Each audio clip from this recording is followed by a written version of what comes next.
નમસ્કાર દર્શક મિત્રો, @ગુજરાતમાં આપનું સ્વાગત છે। ગોંડલ છેલ્લા થોડા દિવસોથી ચર્ચાનું કેન્દ્ર બન્યું છે, જ્યાં એક તરફ રાજ્યમાં અસામાજિક તત્વોને ડામવા માટે પોલીસ દ્વારા તનતોડ મહેનત કરવામાં આવી રહી છે, એવા જ સમયે ગોંડલ શહેરમાં માર મારવા જેવી અસામાજિક પ્રવૃત્તિને લઈને રાજ્યભરમાં ચર્ચાનું કેન્દ્ર બન્યું છે।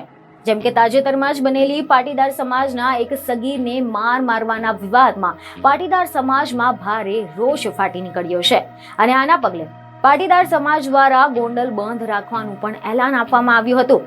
ત્યારે હવે આ મુદ્દે સૌરાષ્ટ્રના પાટીદારોની સંસ્થા એટલે કે ખોડલધામ દ્વારા પ્રતિક્રિયા આપવામાં આવી છે।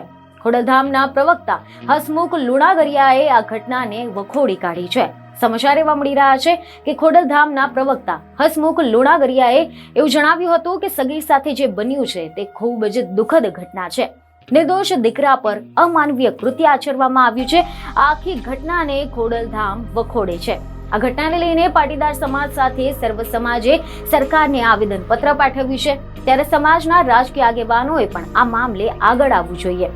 તેમજ આ પ્રકારની ઘટનાને લઈને પાટીદાર સમાજના આગેવાનોએ સરકારમાં રજૂઆત કરવી જોઈએ અને આ દીકરાને ન્યાય મળે અને આરોપીઓને કડકમાં કડક સજા થાય તેના માટે પાટીદાર સમાજના રાજકીય આગેવાનોએ સરકારમાં રજૂઆત કરવી જોઈએ। તો બીજી તરફ અહેવાલો એવા સામે આવી રહ્યા છે કે પાટીદાર સમાજના જે સગીરને મારવાનો વિવાદ છે, આ વિવાદને શાંત પાડવા માટે ખુદ પાટીદાર નેતા જયેશ રાદડિયા અને ભરત બોઘરાએ આગળ આવવું પડ્યું હતું, જેને લઈને આ બંને પાટીદાર આગેવાનો શુક્રવારે બપોર બાદ ગોંડલ પહોંચ્યા હતા અને ગોંડલની ખાનગી હોસ્પિટલમાં સારવાર લઈ રહેલા સગીરની ખબર અંતર પૂછી હતી અને ત્યારબાદ બંને ભાજપના આગેવાનો ગોંડલ માર્કેટિંગ યાર્ડ ખાતે પહોંચી ગયા હતા, જ્યાં બંધ બારણે બેઠકનો દોર શરૂ થયો હતો અને આ બેઠક પૂર્ણ થયા બાદ જયેશ રાદડિયા અને ભરત બોઘરાએ મીડિયા સમક્ષ નિવેદન આપ્યું હતું અને આ નિવેદનમાં તેમણે જણાવ્યું કે સમગ્ર મામલામાં ઘટતી કલમો ઉમેરો કરવામાં આવશે અને આ બનાવ સંદર્ભે રાજ્યના ગૃહમંત્રી અને મુખ્યમંત્રી પણ વાકેફ છે।